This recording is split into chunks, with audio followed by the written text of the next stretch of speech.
오늘 거 수업 시작을 합시다.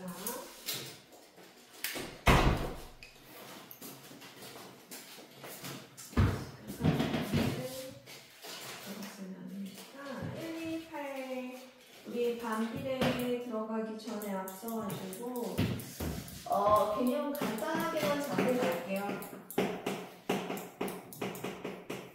반비례 관련된 것들은요, 뭐 이제 가끔 나오거든요. 가끔. 이제 어떤 거에 관계되냐면, 자, 두 별량 x, y에 관해서 두 관계를 얘기하는 거야. 이것도 x의 값이 2배, 3배, 4배 이렇게 커지고 있는데, 커짐에 따라 y 값이 똑같이 안 되고 오히려 y 값이 그것의 절반, 2분의 1배, 3분의 1배, 4분의 1배로 변하는 관계. 이걸 외워두면 좋죠. 자, 어떤 게 있어요? 사탕을 나눠주는 것들이 있었죠? 자, 사람수, 사탕 개수. 자, 나한테 사탕이 30개가 있어요. 30개가 있어. 여기 사람 수고 그 사람이 받는 사탕의 개수예요. 이게 사람이 한 명 있으면 30개 다 그 사람 줘도 되겠죠? 그죠? 2명이 있으면 15개, 3개면 10개 이런 식으로 된다고 그랬어. 가장 큰 관계식은 뭐예요? 둘을 곱했을 때 일정한 값이 나온다는 거야. x, y를 곱했을 때 30이 되더라 이렇게 표현을 하죠. 이제 중학교 때 가면은 이렇게 표현은 안 하고요. 이걸 함수라고 표현을 해요. x하고 y 사이의 관계에서 미지수 둘 사이의 관계 변화를 보는 건 함수라고 표현을 하고, 이거를 나중에 이제 고등과정 가면은 얘를 유리함수라고 해가지고 또 배우게 될 거예요. 그때 얘가 등장을 하겠죠. 얘를 나중에 y는 x분의 30 이런 식으로 쓰는 방법을 선택을 할 거야. 자, 이런 것들을 기억을 합시다. 둘을 곱한 값이 계속 일정하게 나온다? 그러면 반비례겠구나. 아니면 y는 x분의 어떤 수꼴로 써져 있다. 이렇게 되어 있다. 그러면 반비례 관계라고 보면 돼요. 자, 그래프 어떻게 그려집니까?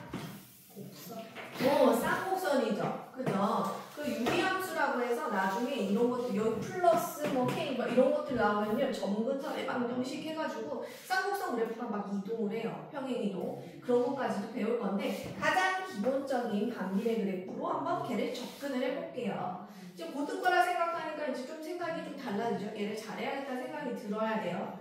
얘네도 어떤 점이라고 생각하면 돼요. 얘가 1,3, 10, 2,15, 3,10 이런 것들이야. 그러면 여기가 1이라고 하면 극단적으로 30을 여기다가 잡아볼게요. 이렇게. 그죠? 2면은 그것의 절반으로 떨어져요. 그죠?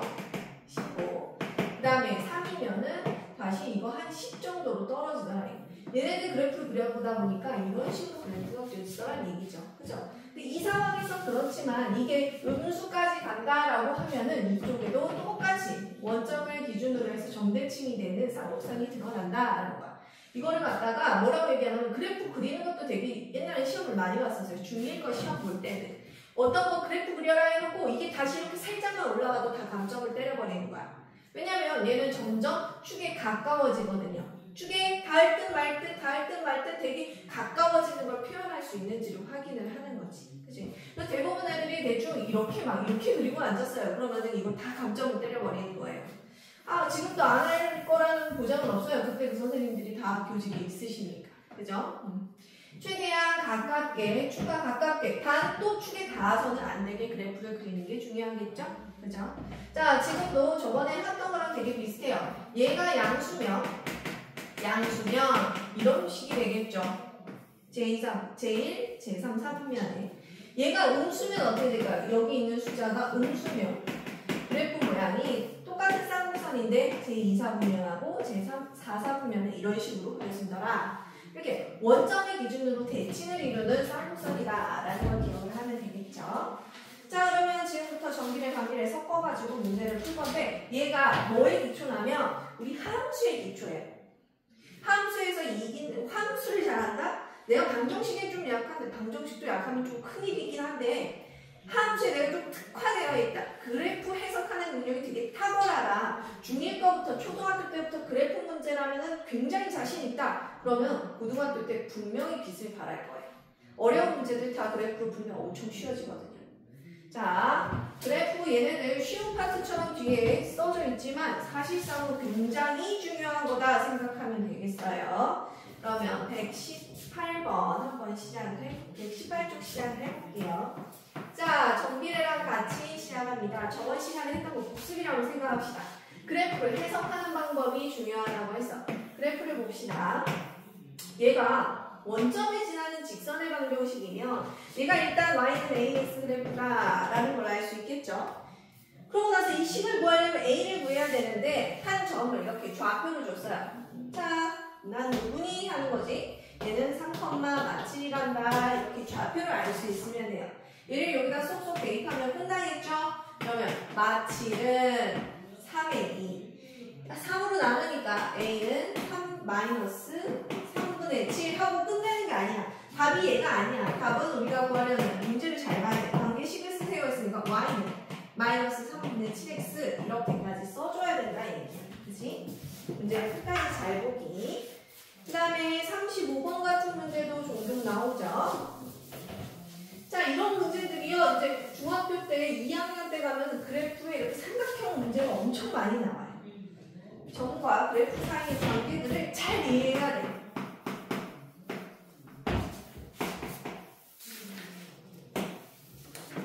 사학년 2학기 그 포물선 그래프 시험 그거 보잖아요. 3-2 기말 때 1학기 기말 때 그래프만 잔뜩 내버리는 선생님들이 있어요. 이게 왜 중요한지 아는 선생님들인 거야. 자, y는 2분의 5x 해석을 할 줄 알아야 돼. 그래프를 보고 아, 얘가 수직으로 떨어졌어? 그럼 이 점의 좌표가 x좌표가 6이겠거니. 그죠? 이 그래프, 이 점이 이 그래프 위에 있네? 그럼 대입했을 때 나오는 y값을 써먹을 수 있겠구나. 여기다 6을 대입하면 얼마? 15가 되겠구나.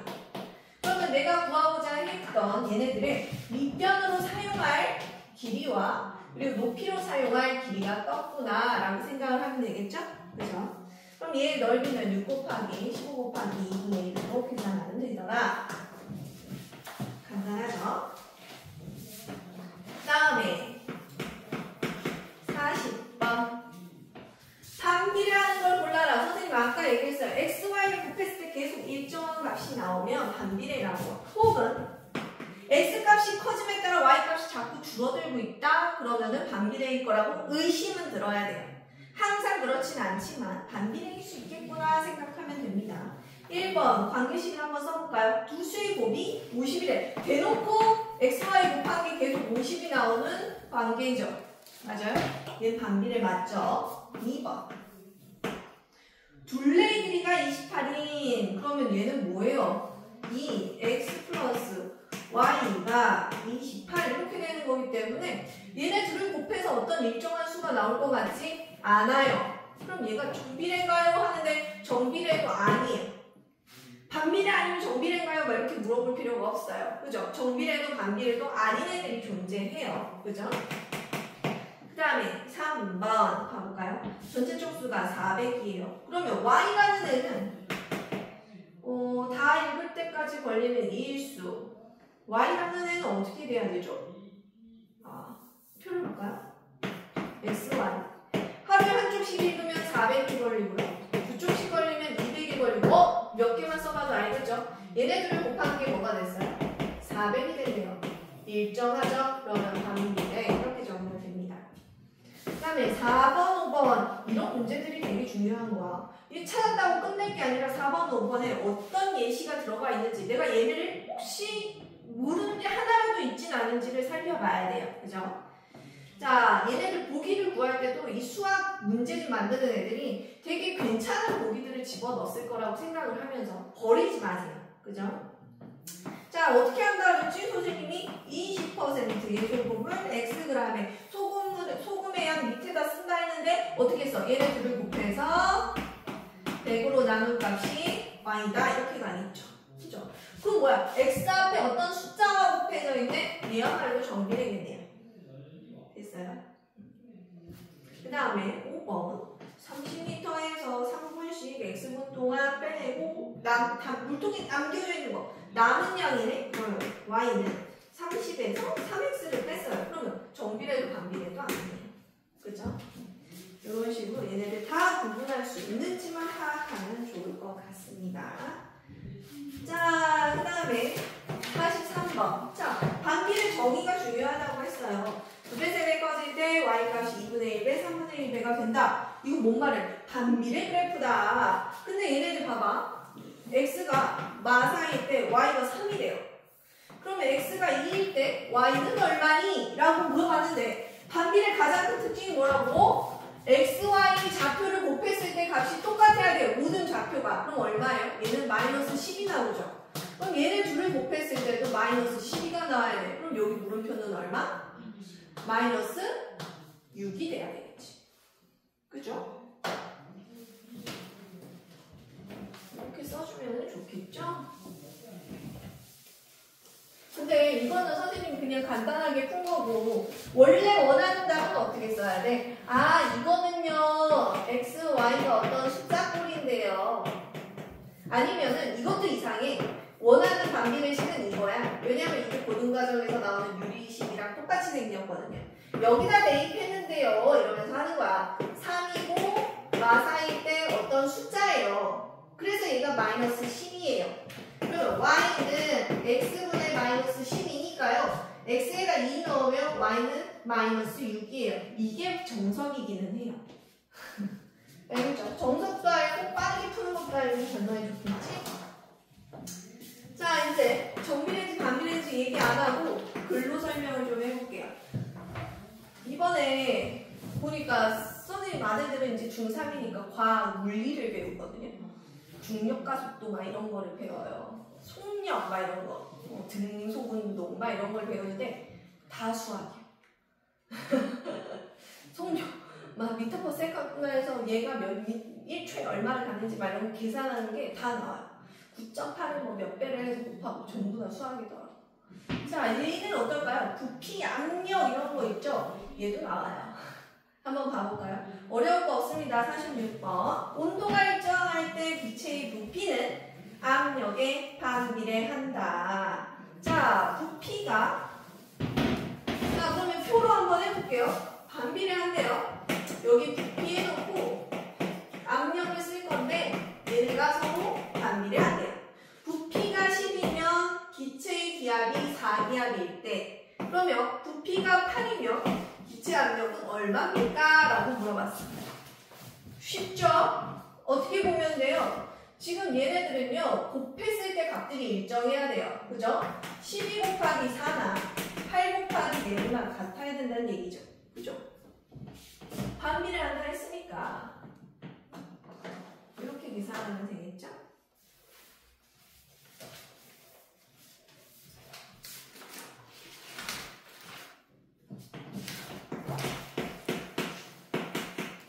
그 다음에 51번. 자, 잠깐만요. 51번이랑 대표문제도 잠깐 풀어보고 있으세요. 이제 저는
자, 51번 가볼까요? 벌써 다 풀었죠? 자, 반비례 관계예요. 한 쌍이 매크로고선이다, 쌍곡선이다 라는 얘기 표현이랑 똑같아요. 원점을 지나지 않는다. 그래프 아까 그려봐서 알죠? 근데 얘네가 6, 마 3분의 1을 지나는지 어떻게 보면 돼? 얘네들은 부패분수가 얘가 가지고 있는 거에 여기에 어디에 위치하는데요? 여기 위에 위치하면 돼요. 얘네들을 곱하는 수가 여기 있는 거 맞습니까? 네. 맞아요. 그럼 얘를 지나는 거 맞고요. 자, 음수면은 어디를 지난다 그랬죠? 음수면 제2, 제4, 4분면을 지난다 라고 표현을 하면 되겠죠. 4번 체크하고 5번 X축, Y축이 절대 같지 않게 그래프 그려야 된다고 얘기했었어. 자, 해봅시다. 54, 56번. 요거는 내가 얘기 안 했던 건데. 좌표축에 가장 가까운 거 어떻게 풀면 될까요? 자, 그래프에 대해서 몇 가지 그려봤을 거. 우리 수력 충전하면서도 중1 거. 그죠? 그 전에 해보면서 그래프 그려본 일이 분명 있었을 거예요. 그죠? 어떻게 그래프가 그려졌냐면, 자, Y는 X분의 4하고요. Y는 X분의 8을 한번 비교를 해볼게요. 이 숫자가 커지면 어떤 일이 벌어지는지야. 그러면 얘는 1,4, 그치? 곱해서 4되는 좌표 보는 거야. 그리고 4,1 이런 애들 지나겠죠. 2,2 뭐 이런 애들 지난다. 이렇게 그래프가 그려졌을 거예요. 이쪽만 볼게요. 얘는요 1,8이야. 오, 저쪽이야. 그죠? 이쪽에 있어요. 그 다음에 2일 때는 4를 지나겠죠? 이런 식으로. 맞아요? 2,4. 그 다음에 4,2 뭐 이쪽으로 있어요. 자, 이런 식으로 그래프가 그려지더라. 어때? 이 숫자가 작을수록 어떻다? 축의 원회로와 좌표축에 좀 더 가깝게 붙더라 라고 생각을 하면 되겠죠. 그럼 좌표축에 가장 가까운 거를 골라야 했더니 좀 이상한 놈들이 섞여 있어요. 2번, 3번 좀 이상하지 않나요? 생긴 게? 네. 그러면 2번을 어떻게 쓰면 될까? Y는 뭐라고 쓰면 돼요? X분의 뭐라고 쓰면 될까? 위에 분수로 바꿔 쓰면 얼마예요? 마이너스 3분의 1 이렇게 보면 되지 않을까요? 3번은요? Y는 X분의 2분의 1 이렇게 쓰면 되지 않을까요? 그죠? 그러면 절대값 보호를 떼고 숫자가 제일 작은 놈을 고르래요. 누가 제일 작아요? 3번. 3번이요? 2번. 그죠? 이거는 부모가 클수록 작죠? 2번. 이렇게 체크하면 되겠네요. 그 다음에 옆으로 갑시다. 이제 반비례 그래프는 오히려 더 쉽나요? 이렇게 좌표 곱하면 계속 같은 숫자 나오는 게 되게 큰 장점 중에 하나거든요. 이거 쓸 수 있는 건 유리함수 가면 이제 못 써먹어요. 중1 때만 써먹을 수 있는 팁 같은 건가. 자, 60번 한번 해봅시다. 반비례 그래프 위에 점이 아닌 거? 야, 이거 보니까 뭐야? 이 좌표를 곱했을 때 8 나오는지만 보면 될 거 아닙니까? 그죠? 1번 해봅시다. 마6 곱하기 마 3분의 4가 얘가 8이 되는지 확인하면 되죠? 8 되죠? 두 번째 마2 곱하기 마4가 8 되는지 확인하면 돼요. 3번 4 곱하기 2분의 1 그런데 얘는 2가 되네. 얘가 아니라는 거 확인할 수 있죠. 그죠? 5번도 4번도 어때요? 8 곱하기 1은 8이니까 되네요. 그 다음 5번도요. 10 곱하기 5분의 4도 8 되니까 볼 수 있겠지? 그 다음에 바로 65번 갑시다. 자, 이것도 바로 알 수 있죠. Y는 X분의 A라고 했어요. 근데 마5, 마3에 지난다? 그럼 A가 얼마? 15. 15. 여기다 15. 그냥 바로 적고. 근데 얘가 뭐를 지난다? B, 3분의 5를 지난다. B 곱하기 3분의 5가 그러면 15 돼야 된대요. 그러면 B는 얼마? 9요. 오케이. A하고 B 다 구했죠? A가 15, B가 9. 이제 마지막 70번 보겠습니다. 70번. 오늘 여기가 끝이죠. 이렇게 하고 다음 시간에 홀짝 다 풀려서 교재 끝내버릴게요. 70번. X좌표, Y좌표가 모두 자연수면 좋겠대. Y는 X분의 20인데 말이에요. 그럼 어떻게 돼야 돼? 곱하니까. 이 곱해서 20되는 숫자들을 찾으면 되죠? 1,20, 2,10, 3 3 없고요. 4,5, 5,4, 또 뭐 있죠? 10,2, 20,1. 얘네들 다 다른 거예요. 알죠? 순서가 바뀌면 다 다르니까 이렇게 적어주면 된다. 그래서 71번까지만 하면 되겠습니다.